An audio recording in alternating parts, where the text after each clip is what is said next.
juntos ouvirmos o conselho de Deus por meio da sua palavra. Convidamos para isto o auxiliar oficial, o irmão Isaac Dionísio, em nome de Jesus.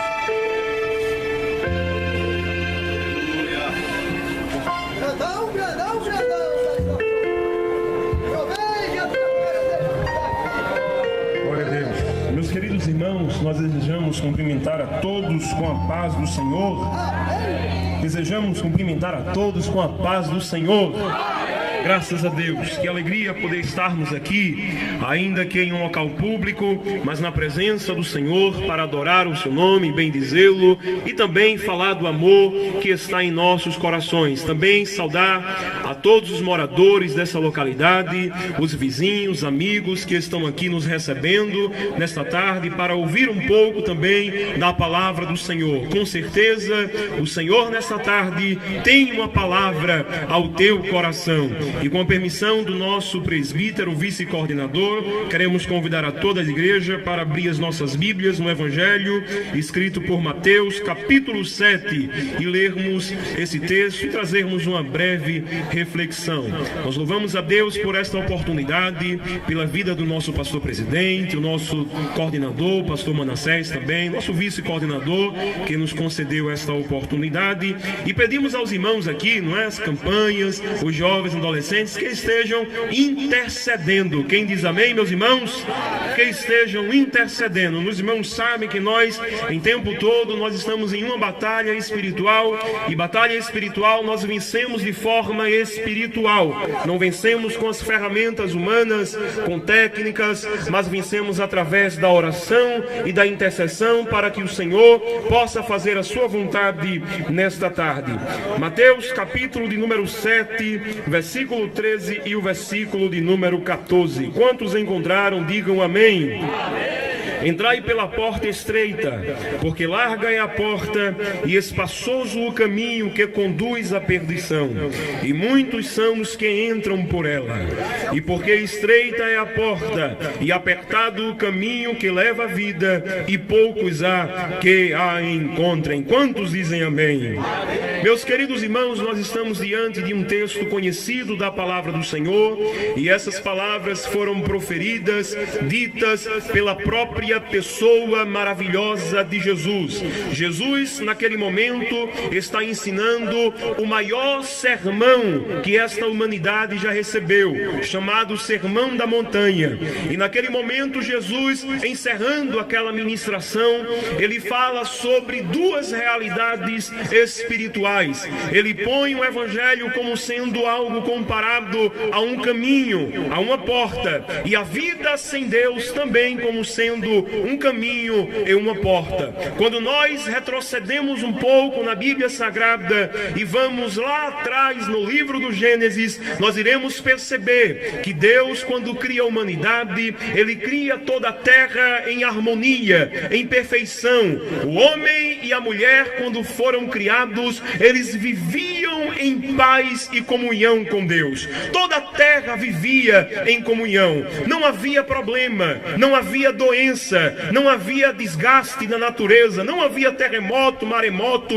O homem não precisava sofrer tanto para conseguir o pão e pôr na mesa. Ele trabalhava, mas não com tanto sofrimento. A mulher, pasme as mulheres que estão nos escutando, elas não precisavam sofrer a dor do parto para dar à luz a um filho. Havia uma paz, uma harmonia contínua. O sofrimento era uma palavra que não existia no dicionário humano, mas a partir do momento que o homem pecou, a partir do momento que a humanidade caiu e decidiu desobedecer a Deus, o sofrimento com o pecado veio à tona, e a partir de então toda a natureza geme por causa do pecado. Mas o Senhor, sendo o Deus de toda a provisão, olhou para o homem e não quis que o homem ficasse distante dele o tempo todo. todo. Então Deus o Pai providenciou Jesus Cristo, a ponte, o caminho, o mediador entre Deus e o homem, para que novamente ele pudesse ter contato com Deus. É importante, irmãos, antes de entendermos essa realidade espiritual, que o pecado, ele traz consigo toda espécie de sofrimento humano. Por gentileza, os que estão aqui, repitam comigo: o sofrimento. O sofrimento é uma consequência do pecado. E todo aquele que está debaixo da lei do pecado, todos aqueles, na verdade, que vivem ainda nesta natureza humana, todos aqueles que ainda não morreram e estão com Cristo, vivem com esta semente, com esta natureza chamada pecado, quer seja crente, quer não seja crente. E o pecado traz consigo sofrimento. E você pode até se perguntar, quando se depara diante de tanta morte que nós vimos por esses dias na pandemia, diante de tantas dores através de diversas doenças, do câncer, de tanta mazela, de tanta maldade, de filhos se revoltando contra pai e matando o pai porque o pai não quis lhes dar R$10 para comprar um sorvete ou um pastel, de um pai que mata o filho por qualquer motivo e nem castiga, nem o repreende, mas parte para o assassinato, o marido e a mulher que não se entendem, não se conversam e praticam a violência. Tudo isso é consequência do pecado. Toda a natureza geme, terremoto, ventanias, destruições, é consequência do pecado. Olha para cá, uma certa vez um crente desses nossos pentecostal foi cortar o cabelo em uma barbearia, e quando ele está lá cortando o cabelo na barbearia, o barbeiro, que não era crente, olhava para a TV e começava a ver aqueles noticiários, tanta morte, tanta desordem, tanta gente passando fome, a pandemia acabando com tudo, e aquele barbeiro começou a dizer para o irmão: olha, irmão, com todo respeito, eu sei que o senhor é crente, mas me permita dizer, Deus não existe. Deus é história de carochinha. Esse negócio de Deus é conversa para boi dormir. Isso aí é uma falácia, porque se Deus existisse, não haveria tanto sofrimento. Se Deus existisse, não haveria tanta dor. Se Deus existisse, não haveria pandemia. Se Deus existisse, não haveria fome na África, terremoto, maremoto. É porque Deus não existe. Por isso que essa maldade existe. Aquele homem ficou pedindo uma resposta, mas ele ficou calado. Quando ele sai da barbearia, ele paga o homem e vai embora. De repente, ele encontra um mendigo todo maltrapilho, com um cabelão enorme, uma barba enorme, toda feiosa, desconstruída, cheia de carrapicho. Ele pegou aquele mendigo, levantou a mão na rua da barbearia e ficou gritando para o pessoal da rua ouvir: barbeiro não existe, barbeiro é história de carochinha, barbeiro é conversa para boi dormir, porque se barbeiro existisse, o homem não estava aqui barbudo, cabeludo, porque o barbeiro daria conta deste homem. Aí o barbeiro, quando está na barbearia, olha para aquele irmão e começa a repreender: ô irmão, por que o senhor está dizendo isso? Acabou de sair da barbearia e está falando isso para todo mundo aqui? Só é chamar ele para cá, eu venho aqui e dou um trato no cabelo dele. Aí o irmão falou: da mesma forma é Jesus. A humanidade só está sofrendo porque não entrou na barbearia do céu. Porque quando a humanidade entender que Jesus veio para direcionar o homem para o caminho da eternidade com Deus, a humanidade vai entender a verdadeira paz, a verdadeira alegria, o verdadeiro amor que todo crente experimenta. Este caminho de paz que nós estamos te apresentando. Certa vez, Jesus Cristo, pregando a palavra do Evangelho, ele estava entrando em Jerusalém, a cidade principal lá de Israel, a cidade grande, e de repente uma grande multidão acompanhava. Havia um certo homem que era ladrão, ele era uma espécie de cobrador de imposto, mas ele cobrava mais do que deveria cobrar. Se alguém tinha que pagar R$50, ele dizia: olha, você tem que pagar 200. Ele cobrava sempre mais do que deveria cobrar. Aí certa vez ele escuta o homem chamado Jesus. Ele escuta dizer, ele ouve por alguém que Jesus que faz milagre, que Jesus, filho de Deus, que Jesus que salva o pecador, estava entrando em Jerusalém. Irmão, não sei se você parou para pensar nessa palavra, mas Zaqueu, teoricamente, ele vivia bem financeiramente. Zaqueu, teoricamente, ele tinha a família, ele tinha saúde na sua casa. Mas Zaqueu sabia que precisava de algo mais. Você sabe, ainda que você tenha um emprego, ainda que você goste de boa saúde, ainda que você tenha uma família completa, você sabe, você precisa de algo mais. E quando Zaqueu começa a ver aquele homem, a Bíblia diz que Zaqueu era um nanico, era um anão pequenininho, ele não conseguia ver Jesus, tinha uma multidão muito grande. Aí o que é que acontece? Ele acha uma figueira brava, aí ele sobe na figueira. Jesus sempre tem uma figueira para se apresentar ao homem. Aleluia. Nesta tarde, olha a figueira aqui, a igreja. Sobe na igreja e contempla Jesus passando. Aleluia. Quando Zaqueu sobe na igreja lá de cima, quietinho, porque a figueira era brava, tinha muitas folhas, muitas flores, ele fica escondido, ele é pequeno. Ele pensa, Jesus está passando aqui, eu estou vendo ele, mas ele nem vai me ver, e tá bom, porque eu estou todo desmantelado, eu estou todo desconcertado, é melhor que eu fique aqui e ele não me veja. Mas pelo menos agora eu sei quem é Jesus. Porventura não é assim que se encontra a tua alma? Você o tempo todo está escutando uma palavra, está vendo um hino, vem aqui, irmão, eu quero escutar uma palavra. Você quer ver Jesus, mas não quer que Jesus lhe veja, não quer que ele entre na sua casa. Aí Jesus passou, olhou para cima e disse: Zaqueu, eu sei o teu nome. Zaqueu, eu sei onde você mora. Zaqueu, hoje me convém pousar na sua casa. Aquele homem desce imediatamente e recebe Jesus. E ele diz: Jesus, a partir de hoje, tudo que eu roubei, eu vou restituir, Jesus.